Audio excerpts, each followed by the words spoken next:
कुणाची हो कुठे प्राण चारला बोलवलंय.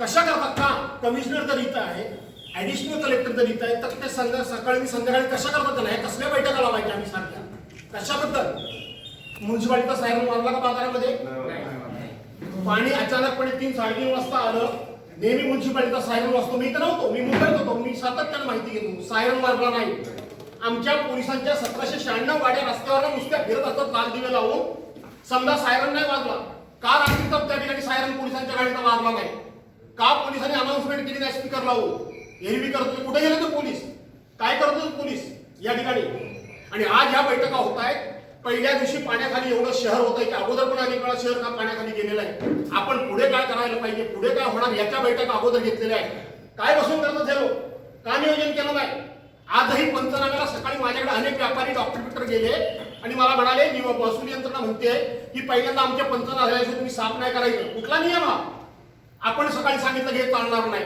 व्हिडिओ शूटिंग करा फोटोग्राफी करा लोकांना दुकानं साफ करू द्या लोकांनी दुकानं साफ केली म्युन्सिपालिटीचा सायरन वाजला नाही तुम्हाला सांगतो पोलिसांच्या गाड्या रस्त्यावरून फिरल्या नाही साहेब नोंद घ्या अनाउन्समेंट झाली नाही एक दुसरी गोष्ट नगरपालिकेचं त्या ठिकाणी होड्या होत्या त्या होड्या इंदिरा गांधी सांस्कृतिक केंद्रामध्ये आणि त्याची मशीन नगरपालिकेमध्ये ज्या ठिकाणी कायम पाणी भरतं पाणी भरल्यानंतर पहिल्यांदा पाणी कुठं भरतं तर सांस्कृतिक केंद्राजवळ पाणी भरतं साहेब तिथं होड्या तुम्ही ठेवल्या त्या काढायच्या कशा का नाही जिल्हा परिषदेच्या ऑफिसमध्ये ठेवल्या का तुम्ही इथं पाडवरच्या शाळेमध्ये नाही ठेवल्या का तुम्ही पोलीस स्टेशनला नाही ठेवल्या कुठे आहे तुमचं डिझास्टर मॅनेजमेंट हिरवी डिझास्टर मॅनेजमेंटचे शो तुम्ही करता की अशा पद्धतीची आपत्ती झाली की आमचं प्रशासन कसं हाताळणार आहे अशी परिस्थिती आल्यानंतर कुठं होतं डिझास्टर मॅनेजमेंट काय डिझास्टर मॅनेजमेंटनी केलं काही काम केलेलं नाही डिझास्टर मॅनेजमेंटनी कुठे गेलं पोलिसांचं मॉक ड्रिल हिरवी तुम्ही शो करता रस्त्यावर आणता मॉक ड्रिल आम्ही करणार दंग झाली तर कशी हाताळणार आग लागली तर कशी आम्ही हाताळणार त्या ठिकाणी आणखी काही परिस्थिती रस्त्यावर आली तर कशी हाताळणार कुठे गेलं होतं मॉक ड्रिल तुमचं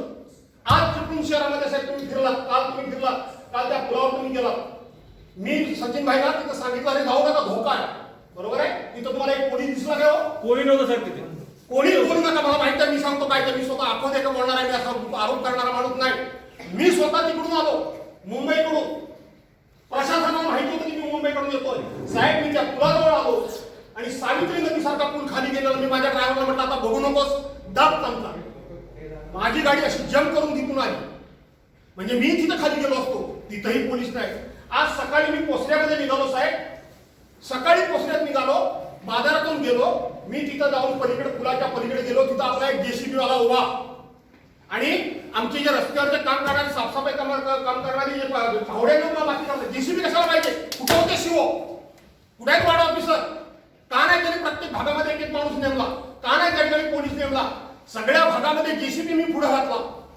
संपूर्ण त्याला जेसीबीनं फावडं मारत जायला सांगितलं आपण बकेट मारत होते आणि पाठीवर माझ्या गाड्या घातल्या आत्ता मी आलो पुन्हा डीवायएसपीची गाडी मला तिथं आहे बाजूला पास झालेली दिसली 1:05 मिनिट असताना मी तुमच्या मीटिंगला पोहोचण्याकरता पुलावर आलो 1.5 तास मला आवाज गेलाय ट्रॅफिक मोकळं करता करता एकही पोलीस नाही रस्त्यावर नुसत्या तैनात पुढ्या म्हणजे यांची तैनात करणाऱ्या ह्या तुकड्या काय कशाला पाहिजे ह्या तैनात केलेल्या तुकड्या काय काम करतायत हे लोक ही सगळी जबाबदारी मी याला कारणीभूत प्रशासन आहे अजिबात एनडीआरएफची टीम अजिबात रात्री 8 वाजेपर्यंत आली नाही सकाळी 8 वाजल्याशिवाय पाण्यात उतरली नाही साहेब तुम्ही नोंद घ्या मी वरिष्ठ अधिकाऱ्यांशी रत्नागिरीच्या बोललो त्यांनी मला सांगितलं कोस्टल गार्डची टीम आम्ही घेऊन निघालेलो आहे मी इतके वाजता चिपळूणमध्ये पोहोचतोय मी त्यांना सांगितलं बहादरकडे या मिरजोळवरती चढा लोटनसाजवळ खाली उतरा लगेच कामाला सुरुवात करता येईल तुम्हाला बहादरमध्ये 12 ते 14 पण झोपड्या ठेवल्या ते रत्नदुर्ग म्हणून कोणती तरी रत्नागिरीची टीम आली त्या टीमनी चांगलं काम केलं त्यांनी 70-80 माणसं बाहेर काढली आणि आमचे ट्रेन एनडीआरएफची टीम मिलिटरी आता मला काल 2 वाजता इथं दिसली आता मी गेलो पोसेला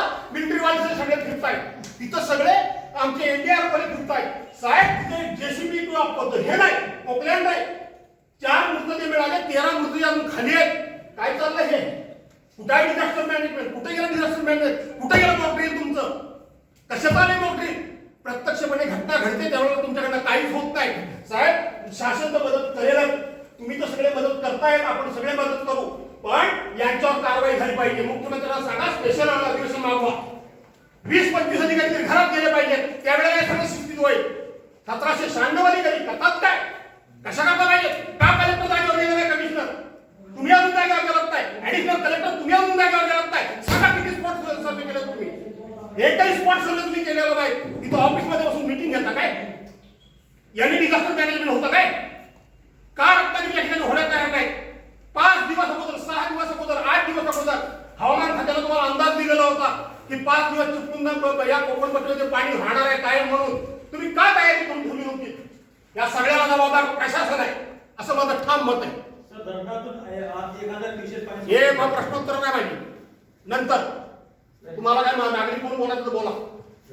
आणि म्हणून या कसल्या मिटिंग घ्या? काय चाललंय हे? कुठं तुम्ही? तिथं गेलं त्या तिथं त्या पोचण्यामध्ये कोण नाही. विक्रांत जाधव काल एनडीआरची टीम इथं घेऊन 3 पूल तुटलेले असताना साहेब वालोटी मार्गे नंतर तिकडे पोहोचले. ते पोहोचू शकतात पण प्रशासनाचा वरिष्ठ अधिकारी पोहोचतात. तुमची जबाबदारी ना. तुमची जबाबदारी काय? लोकांना रस्ती अडवायची, लोकांच्या गाड्या थांबवायची हिरवी चांगल्या स्थितीमध्ये. जबाबदारी काय तुमची? म्हणून माझं म्हणणं आहे की 4 वाजता मीटिंग, 5 वाजता मीटिंग, यांना रस्त्यावर जाऊ द्या कामाला. याला मीटिंग मध्ये उभा करण्यापेक्षा हे साईडला गेले पाहिजे. कशाला काय नुसते वरिष्ठ अधिकारी चांगल्या नुसते आपल्या होते अधिकारी आणि पंख्याखाली बसून काय दिवसपिनी केलं? आज देवेंद्र फडणवीसांना कर्तव्य अधिकारी पूर्णपणे गोंधळात कोणामुळे आहे?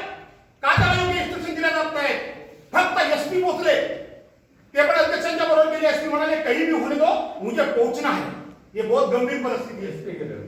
एसपी गेले होते साहेब, जे गेले ते गेले. आज कलेक्टर जाऊ शकत नाही, ऍडिशनल कलेक्टर जाऊ शकत नाही. कोण जाणार? अधिकार तुम्हाला आहे की आम्हाला आहे? आम्ही पोहोचू शकतो, तुम्ही का पोहोचू शकत नाही? म्हणून मी साहेबांच्या मीटिंगला झटपट आलो. कसलाही इन्शुरन्स पॉलिसी करेल, इन्शुरन्स त्यांना द्यावाच लागेल. मुख्यमंत्र्यांनी घोषणा केलेलीच आहे. निसर्ग चक्रीवादळामध्ये आजपर्यंत कधी एनडीआरएफच्या निकषाच्या बाहेर जाऊन भरपूर मदत केलेली आहे. तीच मदत चक्रीवादळाला केलेली आहे. त्याच्यापेक्षा आम्ही तुम्हाला जास्त मदत सरकारला मिळवून देऊ. पण हे प्रशासन, हे बरोबर नाही. प्रशासनाचं वागणं कुठे आहे? सार्वजनिक बांधकामाचे अधिकारी कुठे आहेत? जिल्हा परिषदेचे अधिकारी का नाही त्यांना रस्त्यावर बोलवलं गेलं? कलेक्टरने बांधकाम खात्याच्या अधिकाऱ्यांना ताबडतोब रस्त्यावर उतरायला सांगायला पाहिजे होतं. जिल्हा परिषद बांधकाम खात्याच्या अधिकाऱ्यांना रस्त्यावर उतरायला पाहिजे होतं. संपूर्ण डॉक्टरची टीम उतरून त्या भागामध्ये पोहोच करायला पाहिजे होती. आता मोठ्या प्रमाणामध्ये रोगराई पिसले. कुठे आहेत आमचे हे सी? कुठे आहेत रत्नागिरीचे एमएससीबीचे?